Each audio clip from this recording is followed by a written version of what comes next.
Hey, beautiful people. Welcome back to my channel. I guess you can call it a podcast. You guys are here today to talk about the Real Housewives of Atlanta. All right, so what I'm gonna do, I am gonna do it the right way in terms of scene by scene. However, I'm not gonna break down every little goddamn thing because not a lot really happened. Um, I don't know. Like, I was entertained. It was fine. But I don't know how I'm feeling about this season. It doesn't feel like the Real Housewives of Atlanta. I said that before. That still stands. Um, it's fine. It's fine, I guess. So let's get started. Oh, before we start, I must say, please consider subscribing. We would love to have you be part of the Beautiful People family. It does nothing for you. It is literally just a click of a button, but it's huge to me. It's free of charge. We're trying to get to 1,000, so let's make it happen. You guys like the video and comment. We'll talk about some things. It does wonders for the analytics. It just pushes my video out to the algorithms and stuff when there is engagement. So let's engage, you guys. But let's get started with the episode is called Let's Be Honest. All right. All right, so we start off with Charles Oakley and Angela. They go to this rooftop restaurant that apparently she had told him about because as soon as they sit down, she's like, "What do you think?" And of course, he's an asshole. So he's like, "I don't know. I'll see after I get the food." And she just gives him a little laugh. You guys, she messed her face up in terms of even her smile looked like Michael Jackson. I'm sorry. She looked like Michael Jackson. I mean, she's not unattractive. She just got a Jackson face, period. So they're going back and forth about something. He is the coach of one of the big three or whatever, and somebody that's on the team, yada yada, who cares? So they kind of go back and forth a little bit, and then Angela's in the confessional with him saying, "Oh, this is our love language. You know, we kind of go back and forth. Like, it's cute." And he's like, "No, it's not. No, no, it's not. This is not our love language." Like, and then she's like, "Give me a kiss." And he's like, "Ugh, why? Why do you need a kiss?" So then the lady is like, the producer is in the confessional, like, "Do you love Angela?" And let me tell you, if I were Angela, I would feel away. I would feel away that she even felt the need to ask my husband if he loves me. Like he's coming off as if I am not one of his most favorite people in the world. Like, that would bother the shit out of me. But she knows already. Angela knows because her next comment was she's trying it. No, I'm trying to save you. That's what she said after she was saying this is our love language. I'm trying to save you. Basically save you from people thinking you're an asshole to me. And he's like, "I don't need saving." But anyway, the lady asked, "Do you love Angela?" And he's like, "What? What?" And she's like, "Yeah, she's trying to, let people know that you love me." And he's like, "Next question." Asshole. Like, I don't even know why she agreed to have him on. Like, if I were her, he's not on here. It's not even a show for the men. So we don't even need to see him. And I would be okay not seeing him. Let me tell you what's wrong with his face. Other than his hair, he has no mustache and he has this beard and everything. That looks crazy as shit. I don't like it. I want him to do something about all of that up top. All right, I stand corrected for a minute, for just a little bit. He does have a little bit of a mustache, however, it's black, and his the rest of his facial hair is white. So more than not even having it, the fact that it is off colored looks stupid as shit. So again, I need him to fix it. So, can I just break down Angela's scenes real quick and get her out the way? So there's this scene, like I said, with Charles, and she's talking to him about her family and her sister and the fact that she feels like she needs to speak with her sister or whatever. And Charles is just like, "Listen, I have issues with my family, but you know what I do? I move out the way. Like, basically he's saying he don't fool with him. Like, once I got an issue with you, I'm not fooling with you no more." And she's the other way. She wants to fix it. She wants to talk. He's like, "Do whatever you want to do." He don't care. Like, he don't care. So then later on in the episode, we see her mom, rest in peace, found out today that her mom passed, which is very, very sad, especially after just seeing her last night. So she sits down with her mom, and her mom, they're talking about the sister, and she's saying, Angela's telling her mom, like, can you just take my side once, on anything? And apparently, there's still been that fallout from when the daughter had an issue with the aunt and the mom. And then the aunt went crazy on the daughter, apparently. And Angela's like, fuck is you talking to? Basically, talking about her daughter, her sister to her daughter. So they're not speaking. We find out that the mom is not speaking with Charles. They started off okay, but Charles had an issue with the way Angela cleaned, and the mom took offense to that or whatever. They got into it. The mom stopped speaking to him. Charles don't care. So basically the mom is coming to tell her, listen, we get our keys tomorrow. And she's like, keys? So she blindsides her with the fact that they bought a new house. And what's so crazy about this is that I get it. I get what the mom was like. She's like, but what about the house that I bought you?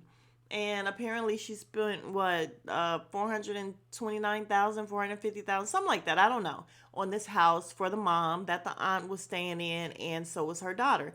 Why the daughter was not staying with Angela or had her own place, we don't know.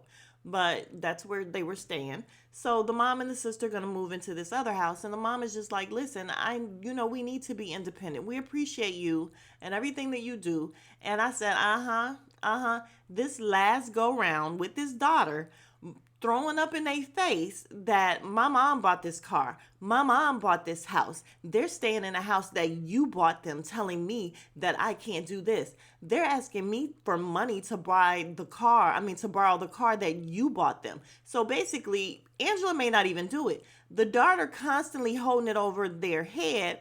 They're like, okay, we need to get from up under this. That's the way I took it. And I get it. I get it. So now let the daughter live there. She's talking about what's up with that house. Let the daughter live there. Because I'm thinking, Angela, that makes what? 4 houses for you that you got. You got 4 homes now.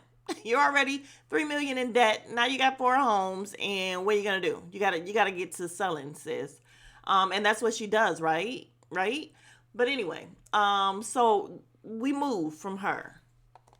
Next scene, we have Shamea and Cynthia. And I don't know why Cynthia is there like mother love. Like she is there to just listen to people and try to tell everybody to get along. She's there for no good reason. Why is she here? Why is she here, Ike? Anyway, Shamea's talking about, what happened last night at the Porsha Pamper party and the fact that Angela went back telling Porsha in a weird way what was told to her. And Cynthia's like, well, did you not sit down and have a conversation with Angela and talk to her about Porsha? No, that's not how it happened. What happened was, and it's like I said before, when she had that dinner with Drew and Angela, she got to probably drinking and talking, and they sitting up here shitting on Porsha because Drew had an issue with her and the whole dentist thing or whatever. So they shitting on Porsha, and Shamea chiming in. Not so much chiming in on shitting on her, but when they're like, yeah, and she not even a friend to you and this and that. And she's probably sitting there like, yeah, she didn't come to my wedding and that was foul and this and that. So she fell for the okie doke. I'm sorry, you fell for the banana in the tailpipe. They set you up, they got you to talking, and you did it. And Angela could not wait to go back and break this shit up. I'm sorry. I don't like Angela, you guys. Everybody loves her. Everybody loves her. I don't like her. I think she's very conniving. I think she's a bit much. And I think she's old as shit. She's too old. Put her with Cynthia somewhere. Girl, bye, go. But I think everybody loves her, so she'll probably be back next year. It is what it is. I had somebody come on my last video kind of defending Angela. She was like, girl, bye, to something that I said. And I'm like, girl, why? Why I gotta be girl bye? We can agree to disagree. Like I said, a lot of people love Angela. That's totally fine with me. I don't care. But she's not my cup of tea. Period. All right, you guys. Next, they do this weird thing where they show all these little parts, like inside of a camera. Again, not feeling very Real Housewives of Atlanta like. It was just like, we don't care. They showed Brit for like 2 seconds. We didn't even need it. So we're bowling now. We're bowling with Cynthia, Angela, and Porsha. When Porsha comes in, Cynthia's like, oh my God, look at this bodysuit. And look, this is a distraction. And she's talking about her butt and Angela's butt. And yeah, y'all know we think Cynthia like some girl body parts. She really does. Not like the regular. Like girls like booties and stuff like that. Girls look at booties. I look at booties because I want a big booty. And so when I look at booties, I'm either hating or admiring like I really want it for me. But girls look at booties, but Cynthia look at booties in a different way. And that's what Porsha was saying too. Oh, Cynthia tries to act so innocent, but girl, you can look at the buns. It's okay. And can I just say, Angela's body, T, it's T. I'm sorry. The way she got the low rise pants on and her stomach is not there, none whatsoever. Okay, it's T. I'll give her that. So yeah, so they're bowling. It's a cute, fun little time. Speaking of bodies, y'all, let's talk about my body real quick. No, I'm just kidding. We're not gonna talk about my body. We're gonna talk about the fact that I am dressed for the gym. I am ready for the gym. I'm doing this real quick before I go to the gym because I need to let my phone charge up and my earphones charge up. So I was like, let me just knock this out real quick and then I'll go to the gym. But yeah, I have been on a buying workout stuff. So I am sitting here in my brand new Nike shoes, Nike socks, Nike outfit, ready to go to the gym with my new Stanley and everything. And no, I'm not showing off. I am saying that I am looking like a fucking idiot. Like, I am looking like a kid on the first day of school with all my new shit on real quick. I'm about to go up here and knock out some stuff real quick. And I'm gonna walk in and they just gonna be like, oh, okay, yeah, she here to play. But no, I'm here to take care of business. But I look a freaking brand new mess. All right, next up is Drew. Y'all, I skipped the whole part with Porsha sitting up talking about PJ missing Simon, and we don't give a shit. We don't care. We don't miss Simon. She probably don't really miss Simon. We don't care. We move. So we move on to Drew, going to the lawyer's office. She's crying. It's a whole lot of crying from Drew. And unfortunately, I don't care again. I don't care. I'm sorry she's going through this because I do feel like it's real. Now we know that Drew's a liar. Drew's an actress. Drew puts on. You can't believe anything that comes out of her mouth. However, all this crying that she's doing, I feel like it's real. Ralph is a jerk. Ralph is a jerk to her. She's in a situation. They're both stupid. Can I say that? I mean, they're both less than smart. Let's say that. And I just don't care. But anyway, to wrap up her story real quick, her Ralph is trying to get her attorney recused, and she's like, it's been 2 years. If that happens, then I have to start all over again. I don't know. She never gave us the reason why her attorney would be recused. Like, why? What's the reason? He would have to give a reason why. And she never gave us that. But anyway, we have her on the phone with her mom and she's crying. And of course, her mom is concerned or whatever, saying she hates that she's going through this. And Drew, just the situation with two people that really dislike each other staying in a home is madness. It's madness. So later on, her mom ends up coming in town. She's talking to Drew. She's letting Drew know, listen, your kids are affected because I can see a change in them. They are unruly little hellions. Yeah, that was my grandma's favorite word. Hellions. Hellions and jackass. She didn't curse, but those were the only two words she would say. Quit acting like a little hellion. But she's saying your kids don't listen. So it's something going on with them. And then we get flashbacks of them not listening to Drew, which did they ever? I mean, I don't know. So Drew is just like sitting there and she's like crying to the point where she had to tell her mom to stop. Because her mom is just piling on. Yeah, they don't listen and this is happening and that's happening. She's like, I can't take anymore. It's a lot. I did not know that they were being affected like that. And how do you not know? How do you not know? How do people not know that when young adults, kids, whoever, they're in the same house with you, they know when you guys are on good terms, they know when you guys are not speaking. It's clear, it's apparent. The energy is different. The energy in the home is different when everything is cool and it's different when everything is not cool. So yes, they're picking up on it, long story short. So then Drew's mom starts really crying, like really, really crying, because you don't want to see your kid going through this. You really don't. And then Drew came back and she's trying to, make her mom laugh and smile. And, she's like, her mom is like, well, something about her not living forever. And Drew's like, you're going to live forever. It was a cute little scene where she was, trying to make it up to her mom and stop her from crying. Um, but you guys, now y'all know, I used to watch Ayanla, and something about that scene, it ended up being where Drew was helping her mom feel better. And I felt like Iyanla would have been like, you made it about you. And that was something that was about Drew.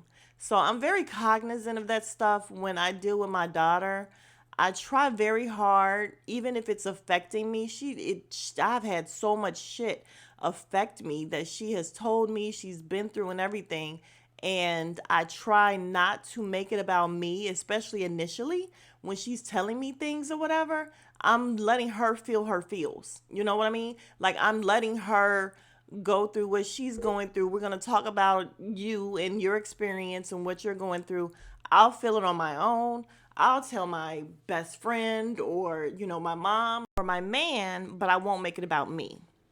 All right, you guys. So the next scene is, oh, what is her name? Kelly and her daughter. And y'all know the daughter and the hair and the blonde hair and all that. Okay. She's teaching her how to drive. Very stressful. I've already gone over how stressful it was for me. It is a very stressful time, and I was getting anxiety from even watching her daughter drive. I'm like, ooh, move over. Like, she was almost hitting shit. But then she ends up telling Kelly that she wants a BMW. Kelly's like, even if I bought the BMW, you would have to maintain it. And yeah, we know that even getting anything done on the BMW costs a lot. So the daughter says she's going to try to help run the restaurant and she's going to be working. And okay, cute little scene. We move. We're just going to move on to the scene that we want to talk about, which of course would be Porsha and Shamea meeting up. And Shamea, I mean, they both look really cute, but Shamea, that shirt, actually the whole outfit, even though I didn't understand her jeans, it was a lot going on with the string and all that or whatever. She pulled it off though. Okay, I'll allow it.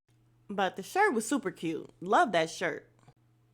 So I want to say too, you guys, before I start off on the sit down with Portia and Shamea, we did find out that Shamea says there's an issue with the mom. So we know now that Portia's mom has kind of an issue with Shamea, and now we know why, because I guess Shamea's mom and Portia's mom used to be friends back in the day. They fell out, so now that is why Portia's mom is kind of throwing little daggers or whatever about Shamea, like, oh, you got to watch the dog that brings the bone and all that or whatever. So Shamea knows this, and she's like, why would Portia come back and tell me that this is stuff that her mom is saying about me?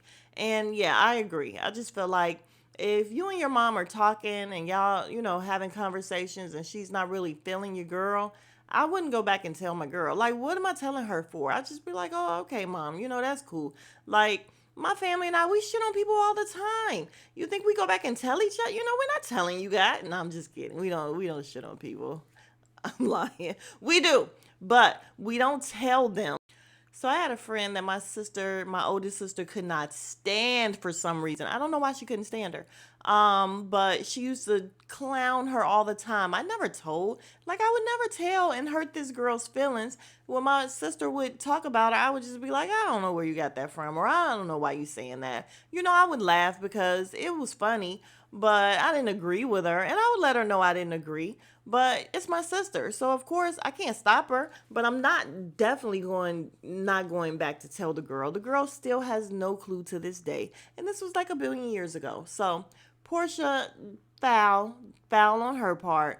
But again, we know now the backstory of the moms, even though we don't know the real backstory of why they fell out. But now I understand, because I couldn't understand. I'm like, if they have been friends since they were younger, why would Portia's mom suddenly have an issue with Shamea?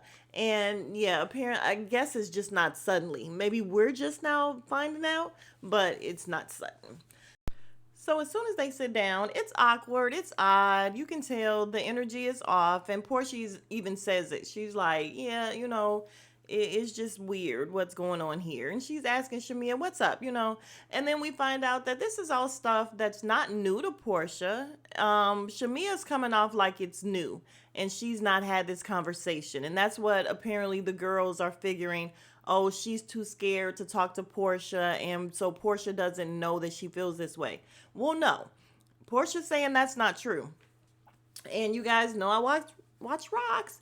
And so I watched her review, and she was right about the fact that Shamea came with a plan of just like letting her have it, and she's wrong for bringing it back up if this is something that they already discussed years ago and got past. Then you allow these women to, once again, you fell for the banana and tailpipe, you allow these women to bring it up and bring it back to the surface and get, put a wedge in between you two again. And that's kind of on Shamea. So while I was feeling bad for Shamea at first or whatever, after watching It's Rock's video and hearing her perspective and then just rewatching it now, because I totally missed Portia saying, we already talked about all of this stuff, like you're bringing it up again. So yeah, she's definitely right. And I no longer feel sorry for Shamea because I feel like you let these women do this to you, and you should have never been sitting there having a conversation about your best friend when she wasn't around. And we know Shamea rides for her, so I know she does. However, if they're bad mouthing her and talking about your friendship, like your friendship should have never come up for debate or in a topic of conversation with these women. And yeah, I have an issue with that. So in the middle of the conversation, Portia's taking phone calls and she's being very dismissive. And Shamea tells her that you're being very dismissive of everything. She's taking like big breaths and sighing real hard. And she's like, am I boring you? Are you bored? No, I'm just breathing because it's a heavy situation. I'm just trying to take it all in or whatever. And she's moving spoons. But you guys, when she moved those spoons and stuff out the way, I knew what she was going to do. I knew that she was doing that, even though Shamea was looking for any little thing to be pissed off about. As soon as she moved them forks and spoons to the side and it made a little noise, Shamea was like, what the fuck? What the fuck? Like, you're still doing stuff. You're doing stuff and I'm trying to talk. I'm trying to tell you how I feel and I'm like, calm down, sis, calm down. But yeah, when she moved them over to the side, I knew that eventually Portia was going to try to take her hands. Y'all know that's the big thing now when you talk in the crowd. Listen, give me your hands. Let's talk. So I knew she was going to eventually take her hands and, so that they can try to make up. So they end up making up, and it, again, as Rock said, I'm going to have to agree with her on this. I felt like it's never going to be the same with them. Even when they got up and they agreed to hug and, they had their little jokes or whatever, it's not the same unless they're playing us. And in that case, they would be really great actors or actresses because all the crying and stuff, even Portia ended up crying and having to go to the bathroom. Like, they did really good. Shamea's been crying about it the past 2 days from what we see. She's constantly wiping her eyes and everything, says she hasn't slept. So unless they're great, actors, then it's real. And it's unfortunate. Like, I would really love for them to get back together. It was a cute little friendship, but I want them to be on equal footing, equal terms and everything, and everybody feel valued in the relationship. But I would love for them to get back together. All right, you guys, if you are still here, you are the real MVP. Thank you very much. Like the video, you guys. Like the video. Subscribe if you have not. Again, we would love to have you be part of the Beautiful People family. And look, I'm consistent. I'm putting videos up all the time again. I'm back. I'm not going to say what my man says, but I'm back. So, go ahead and subscribe. I would love to have you as part of the family. And thank you to my new subscribers. Welcome. And I will talk to you guys in the next video. Smooches.